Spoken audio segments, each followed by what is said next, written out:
नमस्कार। Bharat coking coal का IPO आने वाला है और आईपीओ की बात आते ही सबसे पहला सवाल आता है अलॉटमेंट का। आज हम सिर्फ आईपीओ की बात नहीं करेंगे बल्कि एक ऐसी खास स्ट्रैटेजी की बात करेंगे जिससे अलॉटमेंट पाने के चांसेस काफी बढ़ सकते हैं। ये स्ट्रैटेजी है शेयर होल्डर कोटा। इसे समझना आपको बाकियों से एक कदम आगे रख सकता है। तो इस पूरी स्ट्रैटेजी को अच्छी तरह समझने के लिए हम इसे 5 हिस्सों में देखेंगे। सबसे पहले ये जानेंगे कि आखिर ये भारत कोकिंग कोल यानी बीसीसीएल है क्या। फिर आने वाले आईपीओ अपॉर्चुनिटी पर एक नजर डालेंगे। उसके बाद हम शेयर होल्डर कोटा के कॉन्सेप्ट को डीकोड करेंगे। चौथा और सबसे जरूरी, रिकॉर्ड डेट के नियम को मास्टर करेंगे। और आखिर में देखेंगे कि एक स्मार्ट इन्वेस्टर का नेक्स्ट एक्शन प्लान क्या होना चाहिए। तो चलिए शुरू कर।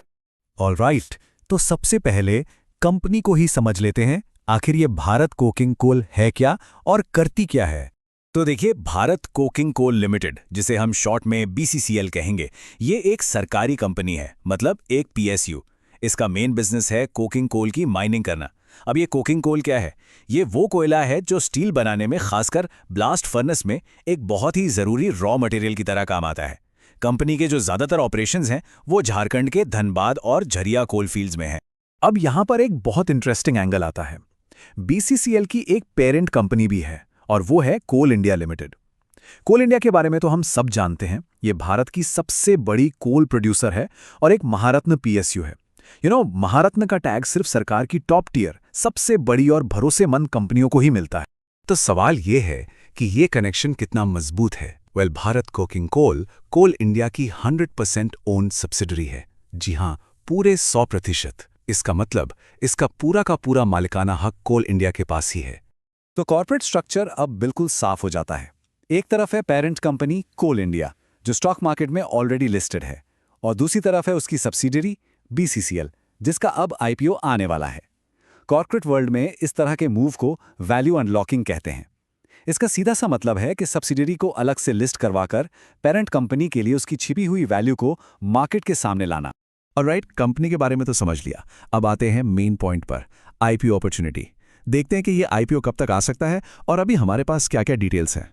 देखिए, जो मार्केट रिपोर्ट्स आ रहे हैं उनके मुताबिक बीसीएल का आईपीओ लेट दिसंबर 2025 या अर्ली जनवरी 2026 तक लॉन्च हो सकता है। तो मतलब अभी इसमें काफी वक्त है, जो कि अच्छी बात है। इससे हमें तैयारी करने का पूरा मौका मिल जाएगा। और जहां तक इशू साइज की बात है, तो उम्मीद की जा रही है कि ये करीब 1200 से 1400 करोड़ रुपए के बीच हो सकता है। लेकिन यहां पर एक बहुत जरूरी बात याद रखने वाली है। अभी ये सब शुरुआती जानकारी है।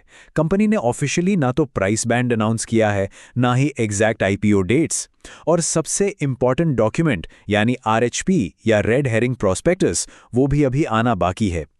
तो कोई भी इन्वेस्टमेंट डिसीजन लेने से पहले इन ऑफिशियल अनाउंसमेंट्स का इंतजार करना ही सबसे स्मार्ट मूव होगा।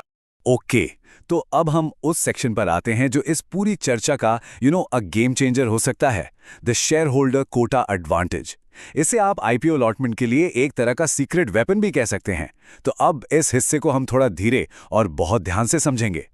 तो ये शेयर होल्डर कोटा आखिर है क्या?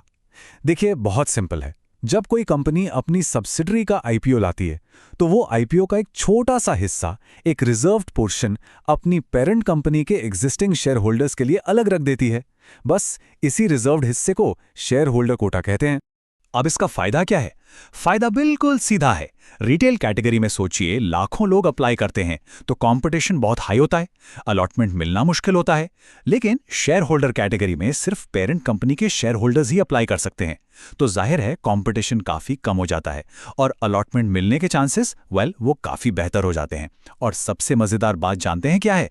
इस कैटेगरी में अप्लाई करने के लिए आपको पेरेंट कंपनी का सिर्फ एक शेयर भी होल्ड करना काफी है। जी हां, इस बात को बिल्कुल साफ साफ समझ लीजिए। अगर किसी के डीमैट अकाउंट में कोल इंडिया का सिर्फ एक शेयर भी है, तो वो भारत कोकिंग कोल के आईपीओ में शेयर होल्डर कैटेगरी से अप्लाई करने के लिए एलिजिबल हो जाएगा। तो अब अगला सवाल यही आता है कि इस एडवांटेज के लिए एलिजिबल कैसे हुआ जाए। इसका एक बहुत ही इंपॉर्टेंट रूल है जिसे समझना पड़ेगा, और वो रूल जुड़ा है रिकॉर्ड डेट से। मैं फिर से कह रहा हूं, ये एलिजिबिलिटी का सबसे जरूरी नियम है। अक्सर इन्वेस्टर्स यहीं पर छोटी सी गलती कर देते हैं और मौका हाथ से निकल जाता है। तो इसे बहुत ही ध्यान से सुनिएगा। रिकॉर्ड डेट ये बेसिकली वो कट ऑफ डेट होती है जिस दिन कंपनी अपने रिकॉर्ड्स चेक करती है ये देखने के लिए कि पेरेंट कंपनी यानी इस केस में कोल इंडिया का शेयर होल्डर कौन कौन है। सिंपल शब्दों में अगर रिकॉर्ड डेट पर कोल इंडिया का शेयर आपके डीमैट अकाउंट में है तो आप कोटा के लिए एलिजिबल हैं, अगर नहीं है तो नहीं है। और यहीं पर T+2 सेटलमेंट का रूल पिक्चर में आता है। इंडियन स्टॉक मार्केट में जब हम कोई शेयर खरीदते हैं तो वो तुरंत हमारे डीमैट अकाउंट में नहीं आता। उसे क्रेडिट होने में T+2 यानी ट्रेड डे +2 वर्किंग डेज लगते हैं। चलिए इसे एक एग्जाम्पल से समझते हैं ताकि कोई कंफ्यूजन ना रहे। मान लीजिए कंपनी अनाउंस करती है कि रिकॉर्ड डेट 15 जनवरी है। अब T+2 रूल की वजह से आपको कोल इंडिया का शेयर 15 जनवरी को या 14 जनवरी को खरीदने से काम नहीं चलेगा। आपको शेयर कम से कम 2-3 ट्रेडिंग दिन पहले खरीदना होगा। मतलब अगर आप 11 या 12 जनवरी तक शेयर खरीद लेते हैं तो वो 14 जनवरी तक आपके डीमैट अकाउंट में सेटल हो जाएगा। और जब कंपनी 15 जनवरी को रिकॉर्ड्स चेक करेगी तो आपका नाम शेयर होल्डर लिस्ट में होगा। सिंपल। ओके, तो अब जब हमने पूरी प्रोसेस को, शेयर होल्डर कोटा और रिकॉर्ड डेट को अच्छी तरह समझ लिया है, तो अब देखते हैं कि एक स्मार्ट इन्वेस्टर का नेक्स्ट स्टेप मतलब एक्शन प्लान क्या होना चाहिए। यहाँ एक बड़ा सवाल मन में आता है, क्या सिर्फ आईपीओ कोटा के लिए कोल इंडिया का शेयर खरीदना चाहिए? देखिए, इसके 2 व्यू पॉइंट्स हो सकते हैं। एक है शॉर्ट टर्म अप्रोच, जहां कोई सिर्फ आईपीओ एलिजिबिलिटी पाने के लिए शेयर खरीद सकता है। दूसरा है लॉन्ग टर्म व्यू, जहां कोल इंडिया खुद एक फंडामेंटल रूप से मजबूत पीएसयू स्टॉक है जो स्टेबल डिविडेंड्स देता है। तो ओवरऑल इसमें रिस्क तुलनात्मक रूप से लिमिटेड माना जा सकता है क्योंकि आप एक अच्छी कंपनी में इन्वेस्ट कर रहे हैं। तो एक प्रैक्टिकल एक्शन प्लान कैसा दिख सकता है? स्टेप 1, सबसे पहले ऑफिशियल आईपीओ डिटेल्स और आरएचपी का इंतजार करें, कोई जल्दबाजी नहीं।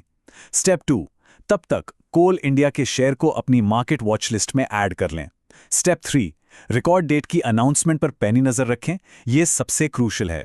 स्टेप 4, जब सारी डिटेल्स आ जाएं तो आईपीओ के वैल्यूएशन को एनालाइज करें। और फाइनली स्टेप 5, इन सब फैक्टर्स के आधार पर एक इन्फॉर्म्ड डिसीजन लें कि अप्लाई करना है या अवॉइड करना है। तो आखिर में बात वही है कि नॉलेज इज पावर। एक स्मार्ट और well timed step IPO allotment में एक बहुत बड़ा एडवांटेज दिला सकता है। तो अब यह सोचना जरूरी है कि क्या यह आईपीओ अलॉटमेंट पाने का एक स्मार्ट रास्ता है? यह स्ट्रैटेजी निश्चित रूप से आपके इन्वेस्टमेंट करने के तरीके में एक नए एंगल जोड़ सकती है।